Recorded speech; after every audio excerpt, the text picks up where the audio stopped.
আসসালামু আলাইকুম রহমতুল্লাহ। সম্মানিত দর্শক শ্রোতা, আশা করি সকলেই ভালো আছেন।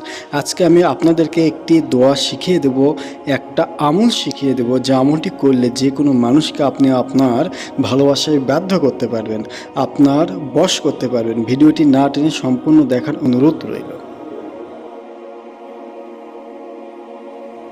এই আমলটির দ্বারা আপনি স্বামীকে বাধ্য করতে পারবেন, স্বামী স্ত্রীকে বাধ্য করতে পারবেন। এছাড়া আপনি যদি কাউকে ভালোবাসেন কিন্তু সে আপনাকে ভালোবাসে না, আগে ভালোবাসতো এখন ভালোবাসে না, আপনাকে ব্লক করে রেখেছে, এই আমলটির দ্বারা আপনি তাকে ফিরিয়ে আনতে পারবেন বন্ধুরা। পরীক্ষিত আমল। আমলটি করার আগে আপনি মনে মনে নিয়ত করে নেবেন। আপনি যে নিয়তে আমলটি করবেন সেই নিয়তেই কাজ করবে। আমলটি কিভাবে করবেন জেনে নেওয়া যাক। ভালোবাসার মানুষ যদি আপনার কাছে থাকে তাহলে এক নিয়মে করতে হবে, আর ভালোবাসার মানুষ যদি দূরে থাকে তাহলে আরেক নিয়মে আমলটি করতে হবে বন্ধু। প্রথম নিয়মটি হচ্ছে, যাকে আপনি বাধ্য করতে চান, বশ করতে চান, সে যদি আপনার কাছে বা সামনে থাকে তাহলে তার চেহারার দিকে তাকিয়ে এই আয়াতটি পাঠ করবেন। আয়াতটি আপনাকে 3বার পাঠ করতে হবে বন্ধুরা। আপনি আয়াতটি পাঠ করার আগে অবশ্যই নিয়ত করে নেবেন, আমি আমার ভালোবাসার মানুষকে বাধ্য করতে চাই বা অমুককে বশ করতে চাই, এইভাবে। আর ভালোবাসার মানুষ যদি আপনার দূরে থাকে তাহলে এই আমলটি আপনাকে যে কোনো নামাজের পর প্রথমে দুরূদ শরীফ পাঠ করবেন, তারপর এই আয়াতটি 3বার বা 5বার বা 7বার বেজোড় সংখ্যায় যে কোনোবার পাঠ করুন।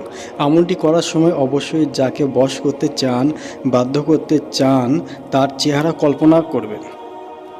বিশ্বাসের সাথে আমলের নিয়ম মেনে কাজ করলে প্রতিটি আমল কাজ করে বন্ধুরা। অনেকে বলেন, হুজুর আমার আমল কাজ করে না। এই কোরআনের আমল অবশ্যই কাজ হবে।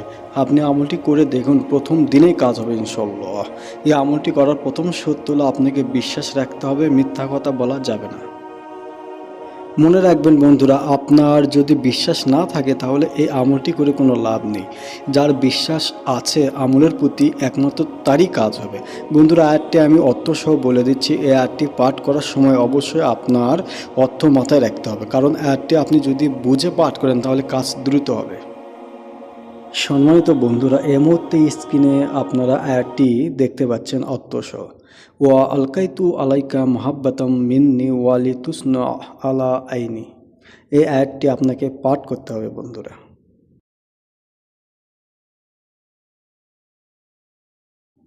প্রথমে 3বার দুরূদ শরীফ, এই আয়াতটি আপনাকে 3বার পাঠ করতে হবে, শেষে আবার 3বার দুরূদ শরীফ পড়ে নেবেন। যদি আপনার ভালোবাসার মানুষ আপনার সামনে থাকে তাহলে তার চেহারার দিকে তাকিয়ে আমলটি করুন। আর ভালোবাসার মানুষ যদি দূরে থাকে তাহলে নামাজের পর আমলটি করুন এবং তার চেহারা মনে মনে কল্পনা করুন বন্ধুরা। অবশ্যই চ্যানেলটি সাবস্ক্রাইব করুন, শেয়ার করে দিন অন্যকে দেখার জন্য। খোদা হাফেজ।